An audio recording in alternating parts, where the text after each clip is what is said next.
Happy Tuesday, everyone. Welcome back to another episode of The Journey Within. I am your host, Andrea Escobar, spiritual guide and intuitive. Each week, we have the immense pleasure of chatting with different healers and storytellers. Today, I am literally just like jumping out of my skin right now. I have the bold, beautiful, badass, literally, I have no words for this woman, Bernadette Pleasant. You are a speaker, somatic healer, creator of the Emotional Institute, 400 years of unlearning racism, and the Femme. Like, I'm just like, I need to like bow down to you, girl. You're like the goddess. Listen, thank you so much. It's an exquisite pleasure to be here, to be on this planet in this moment, in this like voraciously hungry moment in life, and I'm here for it. I'm here for it, and showing up fully and taking everybody I can with me on this ride. Let's all just be here, heal, and get something done. I'm here for it. Yes. I love that. I love that. So before we dive deep into your story, we have a little tradition here on The Journey Within. I love to astrologically profile everyone. Oh, how exciting. I would love to know your sign. Like if you know your sun, rising, and moon, girl, give it to me. It's all. Oh, I'm so bad with all of this. Okay, what I know for certain, is my birthday is May 11th. Oh, so Taurus. I am a Taurus, yes. Oh man. And I love that. Now, but in terms of the rising stuff, I always forget. I think that has to do with something with menopause too. But I don't know. I know the time of birth and where. So that means I'm like, I'll totally pull it up. I'm like, this is me being, let's pull it up. Yeah. Oh, I love it because I always forget. My gosh, I always wonder. I know there's a Leo something in there. But I was about to say, I'm like, I'm getting Leo energy from you. I definitely I remember that. Well, it's also the way that you move and you just express yourself. You're so, like, when I'm reading every time that I read something about you, it's always like, she's sensual. And when I hear that, I'm like, I want to empower that word because there's this like negativity towards sensual, and the way that you embrace it, I'm like, yeah, girl, like, can you please come to every girl that's like 12 and talk to them and tell them this is what sensuality is? Exactly. To me, when I think the word sensual, first of all, flowers are sensual. Yeah. The way a weeping willow moves in the wind is sensual. There's curve there. There's beauty. There's flow and movement. I mean, the ocean is sensual. We are made in the likeness of weather. So yeah, I am sensual, and I am expressing that. I think what happens is that taboo of sexual into sensual, because people who are, let's face it, most people are just tight as fuck. And so, can I say that on here? Oh my, I said badass is the first thing. Yeah, go for it. I have a sailor's mouth. I love it. It was great. Thank you. I think, the core of why my business even exists is because of lack of ability to just be, and to how people try to straitjacket your life, your very existence, into some.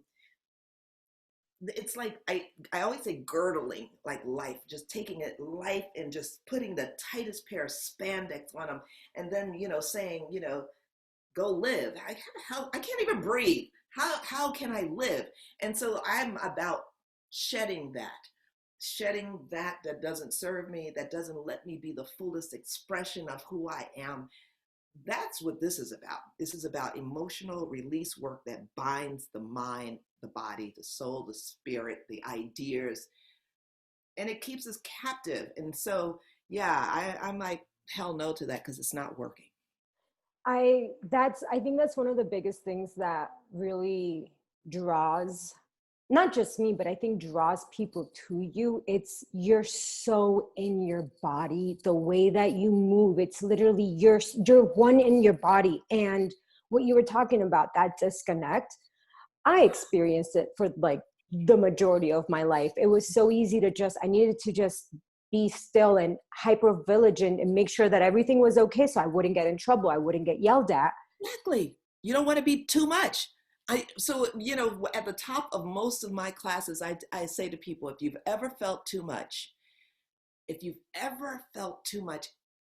immediate thing you try to do, sadly, is to be less than, so that you are not making others feel uncomfortable, or so that you're not coloring outside the lines, and that you're girdling your life, your very existence, right up into this narrow ass margin of, what's supposed to be an epic life. And it doesn't work. I started this, I realized very early on, there were things that I wanted to do, to share, to just express to another person. And if they couldn't receive it, rather than staying, and it could be like my joy or my anger about something, and like somehow I built this belief system of shame around my fullness. And I needed to bring that into the narrow, acceptable, boring ass margin and live there. And doing that meant I was saying no to parts of me. So basically, all of this me that existed, I'm shoving in, swallowing, making small, and containing. And I was unhappy with doing that. I noticed even laughter, like just being excited about something. If someone couldn't receive my joy, I'm toning my joy down. If I am, feeling alive in the bedroom and I'm afraid that someone's going to think I'm too much, I can't even express my lusty desires there. I mean, where do I get to if I can't laugh, if I can't do this, if I can't be proud of who I am without someone worrying or feeling that that's drawing too much attention to me or being boastful? Like, why can't I celebrate that? It doesn't mean, I think if I get to celebrate me, I also get to celebrate you. Yes. I think it actually makes us kinder people and helps us to see one another when we are more expressive and when we are not lacking. Therefore, we can look at you and like really be excited for what's coming up for you. Yeah. And I want that. And I think it touches everything. I think it absolutely touches. There are things that have been built, systems that have been built to help keep people down in Yes. so many ways. From racial Yes. to gender to just people who don't look like others. And so it just gets more and more narrow, and it becomes fear-based, and therefore we just don't get to be all of what's possible. So I'm sorry, I could talk about that Oh forever. no, I'm totally with you on that. And it's funny that you're bringing all of this up because I was literally having this conversation with someone, I want to say like a month ago. I grew up in South Florida and my Okay. family is Hispanic, like Okay. very Hispanic. And I feel like this is the one thing that Hispanics and people of color can understand this, because the stereotype around us are very Oh, similar. sure. They're very similar. And on top of that, we're loud and Yes. we have music and we do all of this. And you're not supposed to do that if you live here. You're supposed to be white. You're supposed to Right. be appreciative that they let you in this country. You're supposed to be hush because we're allowing you in here. And for me growing up, there was this, my mom, I love her. She's a Libra and she is like, owns who she is. My mom can't dance to save her life, but she thinks she's Shakira. Like Yeah, I love it. I love it. I'm like, woman, you have zero like coordination, but you own it. That's right. And I remember we would go to concerts when I was younger. Like I was the 15-year-old that would go to concerts with my mom because she was fun. Yeah. And she had a cup of water because she's never drank in her life. And people would be like, is your mom drunk? And I'm like, ask her what she's drinking. She'd be like, white whiskey. And I'm like, oh my God. Like so embarrassed because she was everything Yeah. that you're not supposed to be. And I didn't realize that I was trying to make myself whiter, and the fact that Sure. to my family, I am, compared to everyone else, I'm really white. So Okay. I get to take the privilege of my skin and not have to Sure. post certain things. Absolutely. And I remember my friend, I was like, dude, why do you have to be so loud? Why do you, like, I was just saying all these things, and she looks at me and she's like, I love you, but you notice that everything you're pointing out are things that you have literally suppressed about yourself. And when she said that, I'm like, oh my God, Wow. I, yeah, because if I am you, then I'm not accepted. Yes. When people can point at me, and it's such a thing where we're trying to fit into this like margin, like you're saying, this little tight little margin that's, does it even exist? Like, who made it? It's well, it's just a concept, and it's yeah, it does exist because if the mold that was created, there's a standard, Yeah. and the standard exists, and then people who want to be accepted in society don't do anything outside of the mold, even if they don't look like the mold. They see the mold as the American way, or the path of least resistance, whatever it is. But it's I think I always go back to nature. We don't have, it's not raining all the time. If rain were the mold, there would be no sun, there'd be no sleet, there'd be no snow.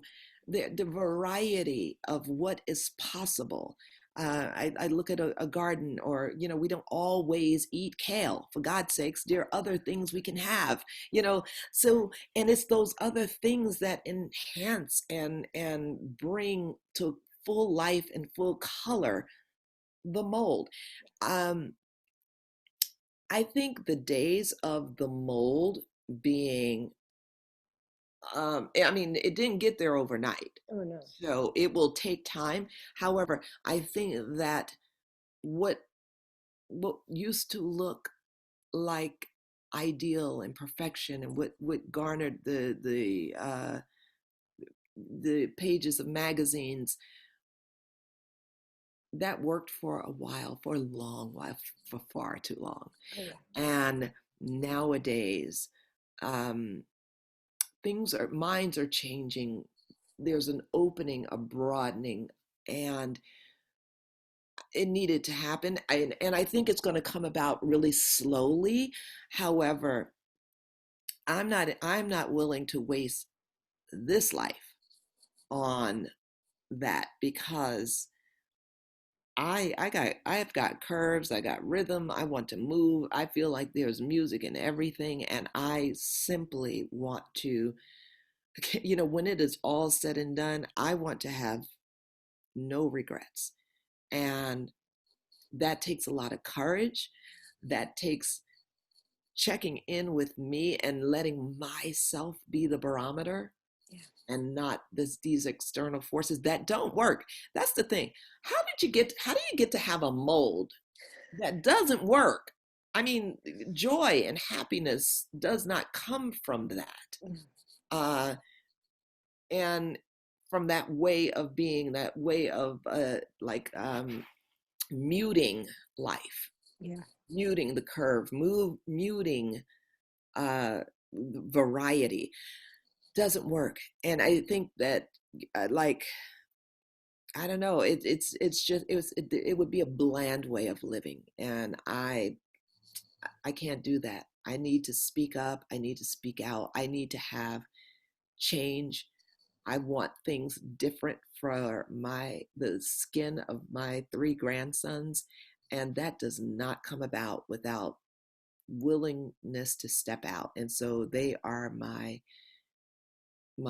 forever um, inspiration to keep going, That's to so keep moving, to keep speaking, saying yes, having a voice, and showing up as brown as I can be in my honesty to me. Yeah. I think that's really powerful what you just said. And it is, we're trying to, it's something that I even realized this year. And there was a little bit of shame for me because I'm like, how did it take me until this year to realize this? But I also had to realize, if I can't accept that it took me until this year, how am I going to get the conversation going for people that look like me? Because the Right. reality is, you guys have been talking about this for too long. We don't need you to like, you're going to continue, but Yeah. it's time for us to stand up and start supporting you. And I remember when everything happened with George Floyd, I Mhm. was, and I say this, I'm like, I was so naive and ignorant when I was thinking this, because I'm just like, how is it that we get involved into everyone else's business, but this right now is happening here Yeah. and we're overlooking it? Like, how did we get here? And I remember talking to different people, and they were like, I mean, I don't want to make you feel bad, but this was going on before. And when I really started to think about it, I'm like, you're right, this was going on before. The only difference is we can't unsee it. I think George Floyd's murder was, it was 8 minutes and 46 seconds of awakening. You just said it. You said we can't unsee it. The many, far too many other, like the George Floyds, could go unnoticed because there were so many more distractions. In all honesty, I think George Floyd's murder was so visible because of the pandemic, because of the others that led up in and around his that got some attention. Yeah. I mean, there's so many more that don't. Oh yeah. Um, People were sitting home and had no place to go. They couldn't go out, so they were sitting and watching this thing without their normal distractions of everyday living because of a pandemic. So I think that it was, and I mean, it's a horror, and that perfect storm caused. Yes, Black people have been saying this, and not just Black people, but we've been saying that this problem, this systemic racism that is literally taking the lives of people and reducing what their life is, like the meaning of it. It did not equate to that model. And the removing of that by normalizing the killing of Black people and putting that out there, like this is some normal stuff. Like it does not get attention. It doesn't get much airtime. It is, reducing the meaning of a woman who carried a child the same length of time her white counterpart did, but her tears did not matter the same way. If George Floyd were white, It would have been different, completely Jesus, different, so different. Oh yeah. so different. Yeah. And if so, my point is that reducing of what value is put on life due to socioeconomic conditions, color of skin, all those things. More people got to sit there and think, wait a minute, they had a long time to watch this horror unfold, and they got to feel something, humanity. They got to feel something, and it felt uncomfortable. Oh yeah. For people of color, they felt, finally, I feel seen. You can't unsee that. For people who never saw it, they felt shame. How could I have not seen this That was all me. along? So everybody was feeling something. Yeah. And now, what a moment in time to say, okay, so suddenly, I think for people of color, I can certainly speak to, like, it was shocking to feel seen. It wasn't that this wasn't going on. It was just suddenly I feel seen. So there's an excruciating feeling that the bright light comes on, eyes are open. And so there's actually frustration, like, well, shit, I've been saying this all along. Um, and now you hear me. It took so much. We're so tired, so frustrated, so angry because this injustice has gone on for far too long. And then for others, there it's being met with, how could I have not seen this? What can I do? And then they're rushing into help and they don't know enough to help. So there's this. And I am like, this is a moment in time. I am so grateful for things that were in place. How can we now take this moment and do something for good? Do something and really make sure there is not another George Floyd, that's someone who loses their humanity, that they could do this to another human, that they could think that this person's life didn't matter that much, that they would think twice before doing that kind of thing again, that they could get educated, and learn from this experience. I think there's a lot of learning going on. I think it's awkward and uncomfortable for many, Oh, yeah. and that's fine. You know, it's been awkward. I keep saying, when people tell me this is so uncomfortable, yeah, I've been uncomfortable for a long time. I was about to I say that. I hope you're uncomfortable. I need you to be uncomfortable. May you be so, like I think of that grain of sand that irritates, that creates the pearl. Yeah. That is from an irritation that is created. So may you be so uncomfortable that you are forced to do something, and in that doing, create something that is worthwhile. Man, you just summed up our entire year in like 2 seconds. Because it has No, been an uncomfortable year, has it not? no, it has, but like, and I'm Needed. not trying to dismiss or make small of what 2020 has been. It's not that. Sure. But what you're saying is true. George Floyd isn't the first. This has No, been happening for years, since our country started. absolutely. Literally, this is what our country was based on. And it needed for us to literally get so disconnected from everything that we can't distract ourselves with watching TV, because that's all we've been doing for the past month. And we can't go outside, and you can't do all of these things. I almost feel bad saying this, but part of me thinks it needed to happen this way. We needed to have a pandemic where it affects everyone, not just the Sure. elderly, not Absolutely. just the people that are of color, everyone. Yes. COVID doesn't care your age, doesn't care your race, doesn't care if you're a woman, a man, doesn't care if you have $1 million in your bank account, if you got $1 in your bank account. Exactly. It's made people realize that you can have all the money in the world and you can still die tomorrow. Yes, You can have all the money in the world and your mom can still die from lung cancer. Like, all of these things that we as humans don't want to accept. We want to kind of be like, well, no, my ego's telling me that I can totally do all of this. And I I was one of those where I was just like, I need to go protest because I need to like support them. My mom was freaking out. She's like, no, you're gonna get killed. I know you. You don't even know how to run. Like, what are you ah, doing? Flat out, like, she was just like, which she was totally on point. Second day of me on a protest, I had been with the same group, and this guy tells me, and he's like, hey, girl, I'm happy you're here, but your ass runs every time the cops come. I can't have you here only when it's nice. I need you here always. If not, go home and figure out another way to get involved.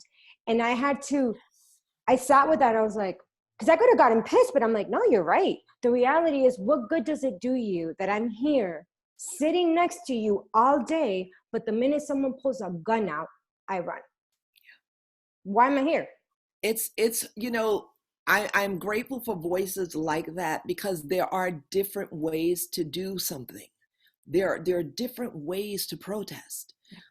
For some, it is getting out there to standing and speaking and just being in the trenches. And it's no less a protest to use your platform to say and speak up on things and have real discussions.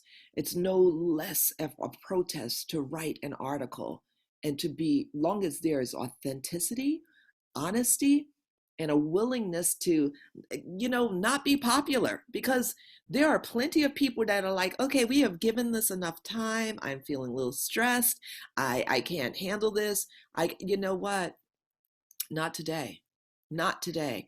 There is no time for that, because it's that this is uncomfortable and that I need to look away because I'm being overwhelmed. Welcome to being Black. It is okay. You're gonna be all right. You're gonna find something within you. You can get through this. I know it because my people have. You're gonna be fine, and just keep showing up. And you don't have to do giant things. Maybe it's a single step every day. Maybe it's a willingness to sit down and read a book, to learn something, to not isolate and learn, but to maybe join a book group where you're in conversation. Maybe you are willing to do something that is uncomfortable, because that irritation is what can spawn new ideas, new ways of thinking, for the change that is needed in the world. It will take such learning, such involving, not just of our minds, but of our bodies. I love Resma Manikin's book, My Grandmother's Hands. That book is my favorite on racism, on anti-racism. My Grandmother's Hands by Resma Manikin. What he does in this book is he talks about something, and this is what we've used in 400 years of the anti-racism program that I literally launched shortly after George Floyd's murder. I didn't do anti-racism work. I did emotional work. Emotional work is what I do. But what I noticed and what I'm aware of is we all learn in multi-layered ways. One of the things that and I think about racism, how not only is it learned, I shouldn't say no one, but it's not like there's a meeting of, your 4, 5, 6 year old and you're saying, we are racist and this is what we do. And like there's a checklist of who you can't be with and what's wrong with those people and all that kind of stuff. It's not necessarily the only way. We learn racism through the body, just like you watch your mom and when she is in her zone with her clear glass at the concert rocking out. When she is fully embodied. You also know as her child when she's tense. Yeah. What makes her shrink, and you enough to know like, what, something's not right here. So as a parent, like a white parent with a child, if the parent gets more protective of their child around people who don't look like them, what are you teaching the child through your body language? Like, what are they learning about your constriction and the fear that is transmitted when you're in situations, because you are imagining like these people aren't safe. You don't, or they're not our people. You are teaching racism through the body. So what I love about Resma's work is he talks about Black bodies, white culture bodies, Black culture bodies, and blue police. Ooh, okay. And the mindsets of how, knowing how historically policing began with slavery and keeping slaves. So there's the mentality at the very root of how it began, of how they see things. But just thinking about how we learn racism through the body, it's one way. And Resma talks about unlearning it through the body and including the body. So it's not just learning facts and, yeah, this is wrong and these things were terrible, but what did they learn? I think of how lynchings used to be outings, for God's sakes. People used to dress up, take the kids, and go like it was a show to watch someone murdered. And the horror in which they would see, but there was gaiety. So they're excited about this thing. So what are they learning through the body? And imagine being pregnant with a child when you are attending that, or when you are experiencing these things, how birthing racism gets in the tissues. So there's a lot of work. It's not, I took a course, I read a thing, I posted something on Facebook, and I am now an anti-racist. No, there is so much to learn. The mindsets, the things that we feel towards people that are unconscious even. So it didn't happen overnight, and we won't lose it overnight, but we can get better every single day. Yeah. No. Oh man. You know, it's funny. I want to talk about, but your body, as you were like, it was almost like you were I was just waiting for you to start moving. I'm like, is she going to start? No, it's just, I see now what you're saying. Your emotions are your movement. Your emotions are your movement. And depending on what you're feeling, you start moving. And yeah, we can't just read a book and expect it to all go away. The reality is we have been soaking this up since we were in our mom's bellies. People don't want to believe that, but you are already absorbing everything. You are a little sponge. So if your mom's constantly saying, I hate you, probably Yeah, like it's absolutely. a thing. So yeah, no, oh gosh. So much. I know. I feel like this is like one conversation I'm really happy to have with people, because I will say it makes me really uncomfortable, but I'm not saying it like, oh, I don't want to have it. Like, it makes me uncomfortable. And I'm like, no, I need to be uncomfortable. Totally. Like, it's okay to not feel like I know what to say. I was talking to someone the other day and that said something, and I was just like, they're like, do you have anything to say? I'm like, no. And she looked at me and she's like, thank you. And it was this moment of, why? Because everyone's always trying to think of something to say. And why can't you just say, I don't know what to say? And it was this moment of, wow, I don't have to say anything to you. And the reality is, she told me, you think I'm telling you this because I want you to say something? Right. Girl, I don't need you to say anything. I'm already living this. And it was this moment of, we should come more about it, and of, all right, what can I learn from this, instead Yeah. of what can I say to this? There's nothing I can say. That's the reality. I'm not Black. I Yep. can't relate to anything. Nothing. I can tell you my grandpa's darker than me, but I'm Huh? not Black. So I I understand. can't relate to that. Yeah. And trying to pretend that we can is just adding more, instead of just saying, you know what? It's okay that I don't understand. It's okay that I'm uncomfortable, but I am here to Yes. hear you, so that you are heard and seen, because you haven't been for 400 and plus years. Yes. Yes. And that I love where, not everyone, but where people have taken the conversation during Sure. this time, because it could have ended. And I'm still, The conversation thing, I'm so glad you mentioned that. The conversations have been varied. I think what I was very disappointed about, and not surprised, but and this tends to happen when someone when they're not committed to learning, they're they just want to jump on a uh, good ally bandwagon. Let's call it that. Um, their heart, I think, is in the right place, but this isn't a quick fix. And they're not really committed to the work. So, following someone, oh, so and so said this, I reshared that post, and feeling like that's what makes you an ally, it doesn't. It's sometimes it's just sitting down and listening. Um, Not having an answer, feeling, learning more. It is not a quick study. And It's and even understanding how, you know, would you want to trade places with? If not, then something's not right. Something's not right. And what can be done about that? And this isn't about beat up on white people. For God's sakes, that will get us nowhere either.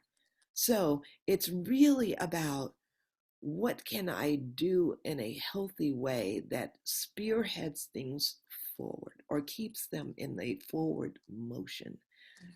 And sometimes that's just being willing to just sit and be in privy to a conversation, to listen.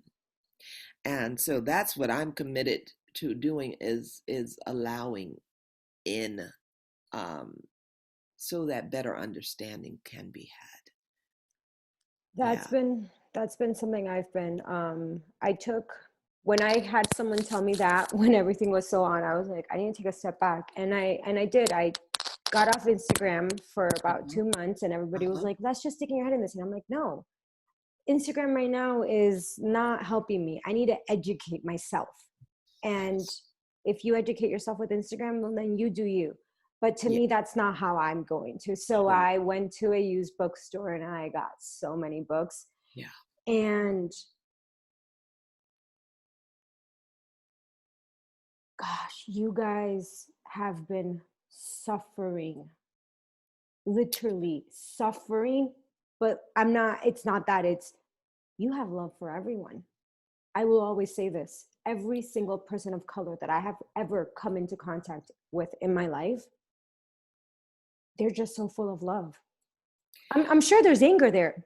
Oh, there's anger. There's Don't get anger, me. there's There's anger. aggression, and there's pain. I'm not trying to, make that small. Sure. But for the generational pain and trauma and suffering that you guys have, you're so inviting. You're so, come into my home. You are my family. Like, why can't, for me, it's more of like, so when you said changing places, when I started to really, really go back into, not right now, like 60 years ago, 80, 100 years ago, I was like, wow. Yeah. Like you were so scared to walk to the other side of town because that's where the whites lived. And Right. you didn't even know what white people were because of Oh, it. we knew who white people were. Don't get me wrong. We knew who they No, were. no. I mean, like I was reading Because something. and I say that because we have had to study them for survival, so we knew who they were.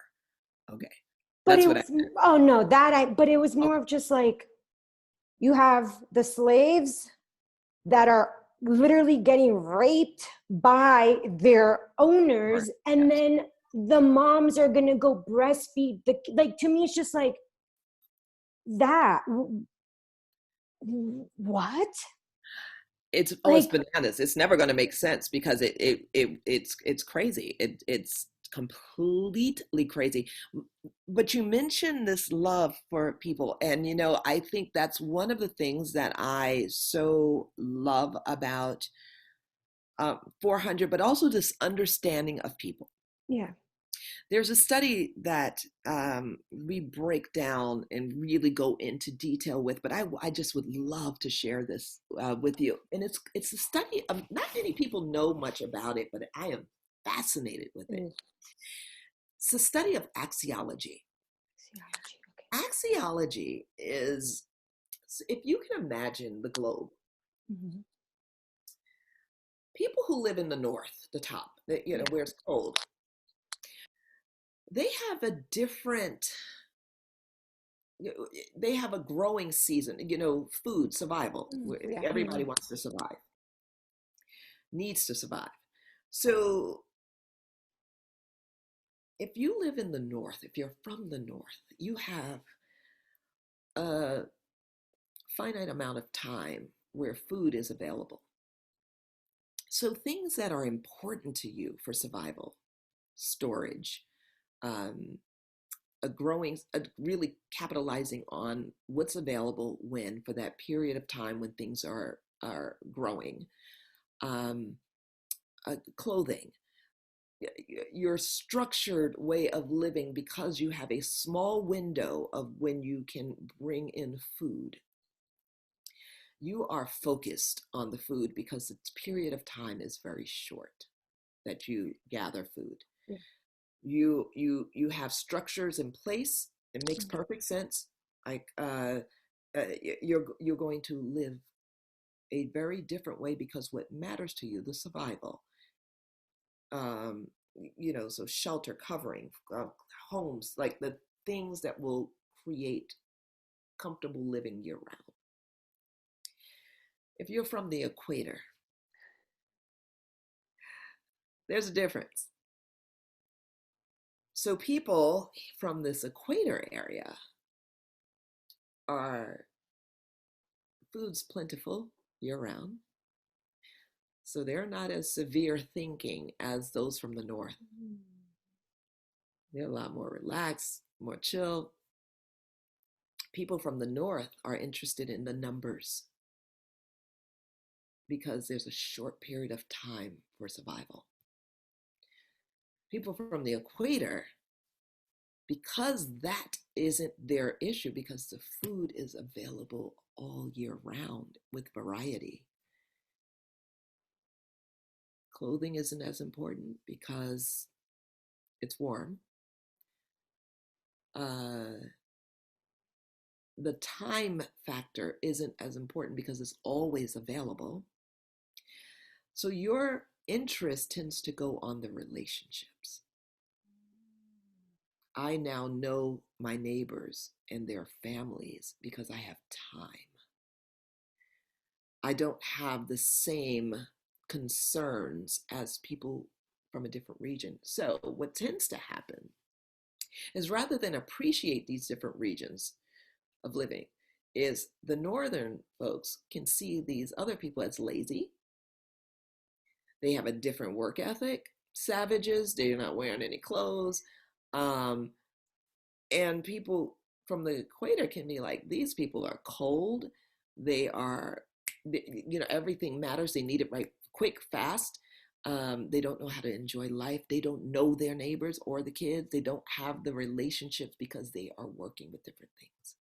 So what I love about the study of axiology is that when you start to understand people, yeah, you see them differently. You can understand why there might be irritation and frustration with one another, but you can also come to common ground once you understand that and stop putting our own biases and our own finger pointing at one another. It's like, I see. Numbers are important to you. Yeah, for me, this is what happens. So maybe we can get to like blend these things a little better, where I can have perhaps a little more structure and you can lighten up a little bit. You know what I mean? As opposed to the finger pointing. But the study is this is why I think education is so important, because we really get to understand culture, this deeply embedded thing that really can blend, because no one's right or wrong. They just come from different points of view, different places. And so and one can actually benefit and affect the other nicely. They don't need to stay near the equator or you stay in the north. It's just with an understanding, we can come in and see how we can work things a little differently and better. And that goes on and on, but I love to just share a little nugget of that kind of thing, because it goes so much deeper than just complexion and but the culture that lives in us. wow. I feel like I'm going to be sitting on that for like a good few days, because it's just, there's so many things to take from that. Yeah, you just think about even the way they move. Like if I'm cold and I got a little Yeah. time, I'm like sitting here trying to do a two-step and just doing my thing. And if I'm equator, I'm like, yes, girl. I mean, like let's just party, because I can, because the time constraint is different. I get to linger in curves and have fun and just and celebrate differently because I have the time to. And because what matters to me is getting caught up in the feeling of something and finding out what's there. Whereas, up here it's just a little different. And so Yes. there's benefit to it all, but it comes from understanding more about the other. And I think that's a beautiful dance and movement. The work that I do is emotional release work through movement, to not shame or finger point at anything, because what if we do that externally to other people, it's because we've done it to ourselves. Yeah. So we need to shut down within here, and all of that shutdown doesn't allow us to live to the full capacity that we can. And we are now wasting this incredible machine, this gift that we have of body and spirit. And I want personally to be more expressive, more understanding, more vibrantly in the moment with what I'm feeling, whatever that is. My joy, I want it to be ecstatic. I want my grief, I want to feel that, acknowledge it. Don't say I'm fine when I'm really not, because I believe that the grief feeling, it opens up. I love this expression that grief is love with nowhere to go. It's so Wow. compassionate. It is. It's so like, it gives you something to work with, as opposed to saying I'm fine. It's just like, I'm grieving. And it allows, if you admit that, it allows other people to show their humanity. Grief has been something that's been feared, because people feel that they won't know what to do with it if they start to show it. And that's a fear-based belief, because we don't have good modeling of the ability to grieve and move on. And so that's why much of my work is done creating containers for grief, so that we can move through it, not get over it. And also, like with the anger, giving voice to what we're angry about, and self-preserving. And literally, if it attacks our being, if resentment holds in, it makes you sick. So get that out. Like, have a voice around, be able to articulate the injustice that exists, that needs to be righted. And to do that by whatever your medium is for getting that out, talking to a friend, writing, journaling, whatever it is, but getting that, your voice out, as opposed to letting it attack you. Confidence, being confident and having desire, just things, just admitting that, yeah, I got this. I'm turning up the volume, turning up the color. I'm going from the really muted colors to more and more vibrant, because I'm living this life fully, and I'm okay with that. And my doing so allows me to be actually a kinder person, because I'm not suppressing the life that lives in me. And I can then see you and be like, yes, what's going on with you? I want to hear the goodness that's going on with you, or the grief or the rage, whatever it is. I can view it as weather, or like as a garden. Like, we're not the same way all the time.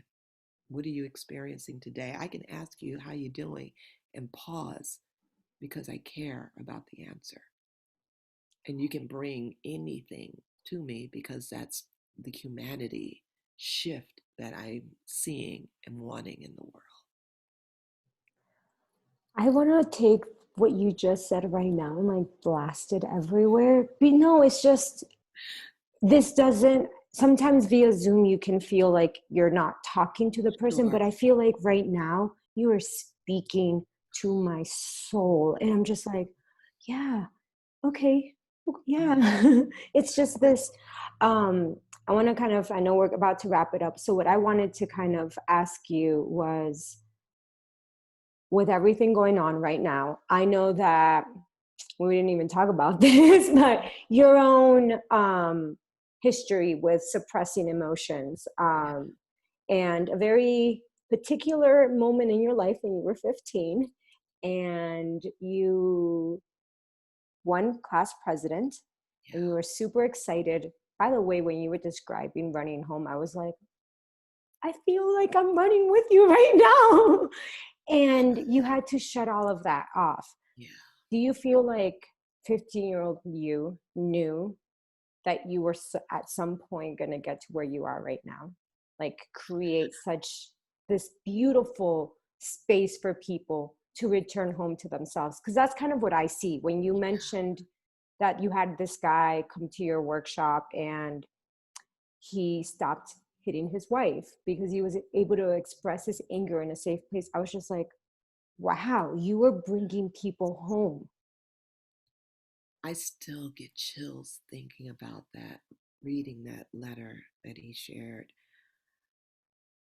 I did not know at 15 what was possible. What I do know is I can still feel and sense the run, and it feels like it's in slow motion, that running home. So excited to like get there and share. I can feel myself taking those steps by two, and like I'm so excited to share this and to put that key in the door. And in an instant, I felt this weight, this heaviness, because I didn't know if my joy, my exuberance, my excitement, my celebration was going to be received. I knew there was a chance, a big chance, that it wouldn't, because of the weight that lived in my household then, the unhappiness, the depression. And what I knew when I entered that room and did that emotional calculation, and like, they can't hear it. What I felt was a heaviness in my heart because I wanted to share my joy. But everyone knows that moment when they experience like, I don't think this is safe. Like, I don't think they're going to receive it or be happy for me, because of their own life stuff going on. What I knew is that I had taken this giant swell of life and relinquished it and spanked it and like crushed it down to this whisper. And I remember saying, it was okay. It was not just fine. It wasn't okay. It was so much more. But I didn't know how to say, this mood here, I'm about to shift this, because what I got is some real stuff, and I'm about to set this room in this house on fire. I didn't have that.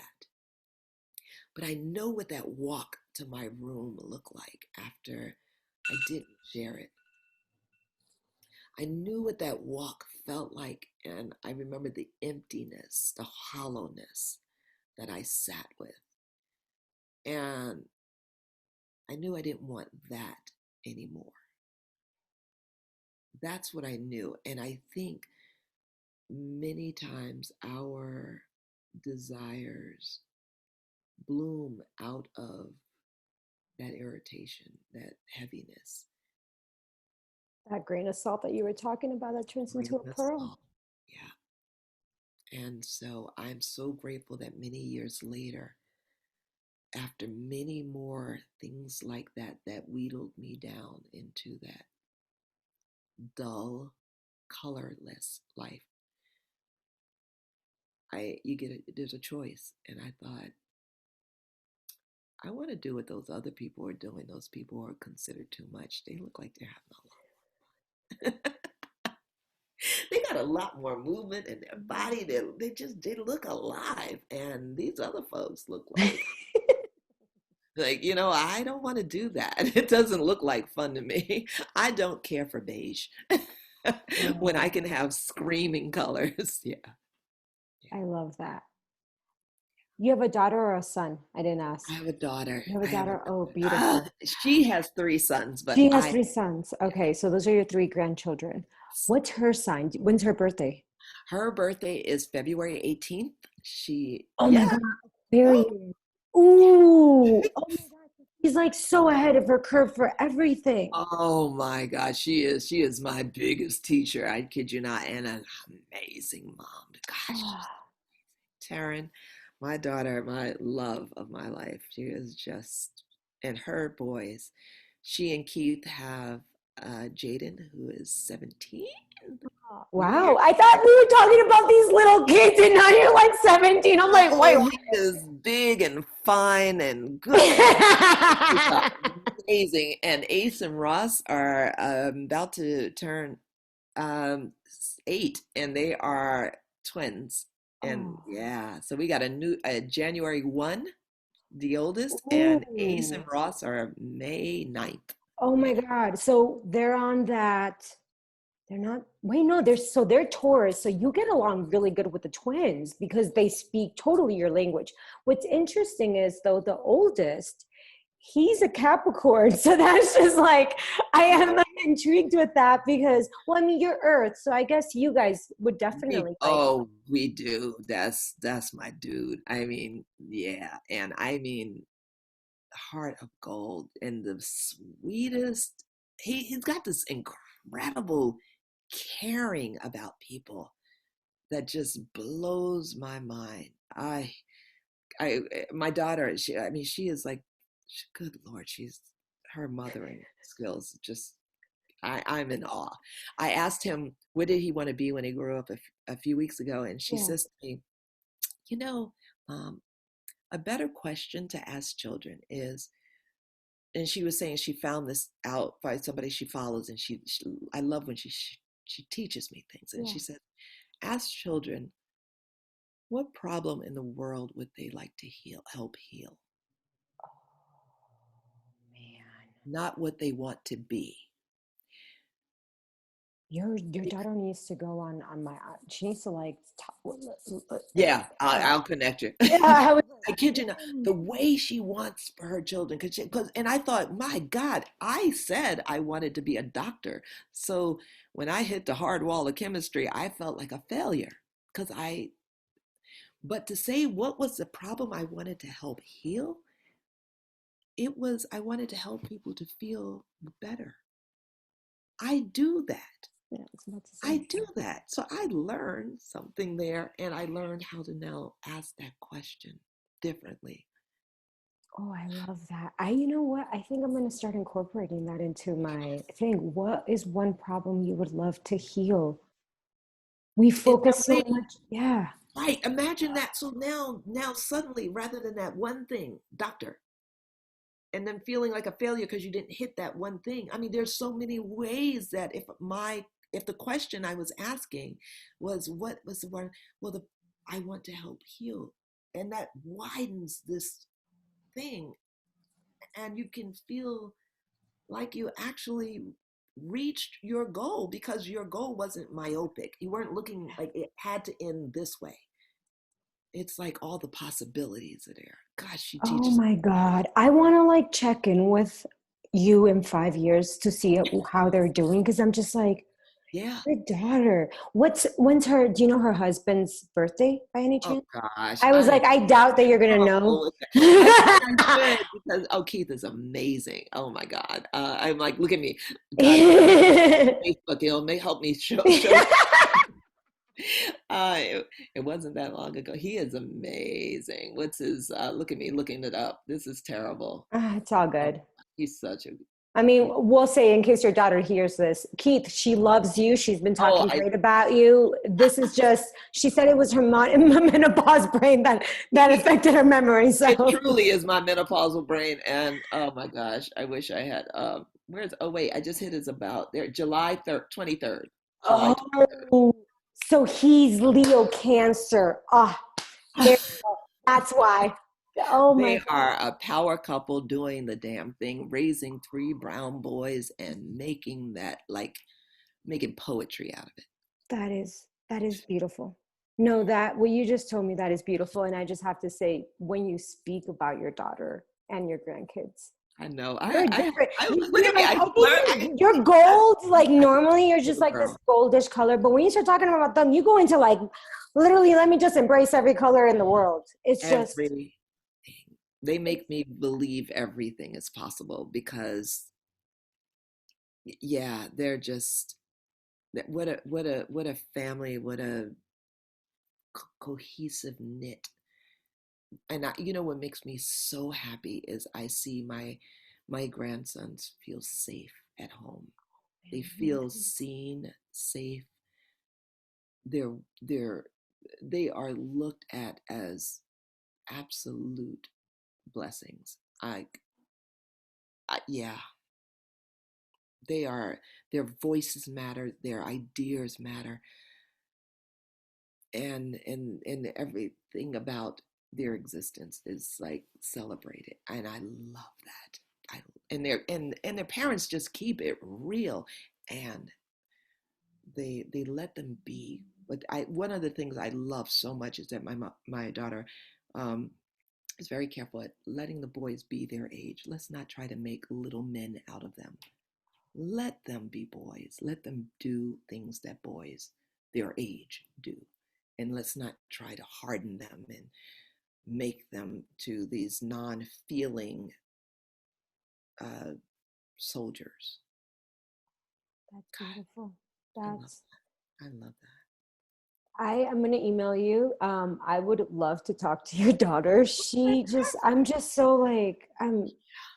Yeah. and She is a talk about a lioness. I just love to watch her work. I mean, I swear, if I had not seen lioness in Africa with their young and the way they were with the lion, like I kid you not, I watch this chick and like, well, I'm just going to say this because I don't think you're going to say it, but I mean, she got that from someone. Hello, Miss I Beautiful. yeah, that. Ah, Yes, indeed. Yes, indeed. Yeah, she did. And this is how like every mother wants to see a different version, a bigger, more fully lived version of their children. Or at least I do. I can say I'm seeing that. I am seeing that is so that. That chick is amazing. badass.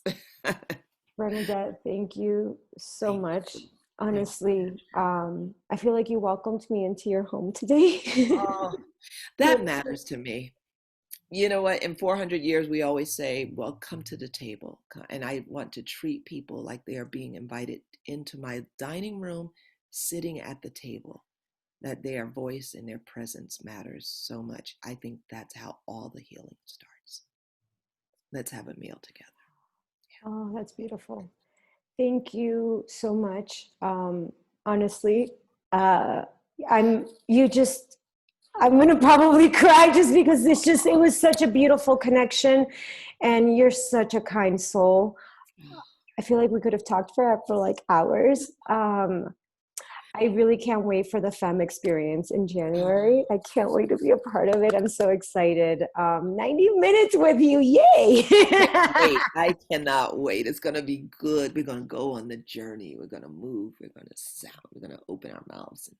So before we leave, where can people find you? How can they get involved? How can they feel and go on this tour of emotions with you? Because you're like the emotion queen. I'm out there with it. I am. And I invite people to come. We are launching the new website any day now. It is the emotionalinstitute.com. And they can follow us on Instagram at livefemme, LIVEFEMME, at the Emotional Institute. I'm Bernadette Pleasant. Any of those places, find us, follow, get on the mailing list. There's lots of offerings. We are making a healthier emotional world, one special being at a time. I Thank love it. I love it. Thank you again. I'll probably continue to say thank you to you all day. So if you hear something in your ear, know it's the Gemini that you talked to earlier. I will actually email you. I really want to know your sign. Okay, yeah, I do too now. So then we'll connect via email. Okay. And then continue to talk. And I will send this to you right before it goes live so that you Okay. can watch it. Yeah. Wonderful.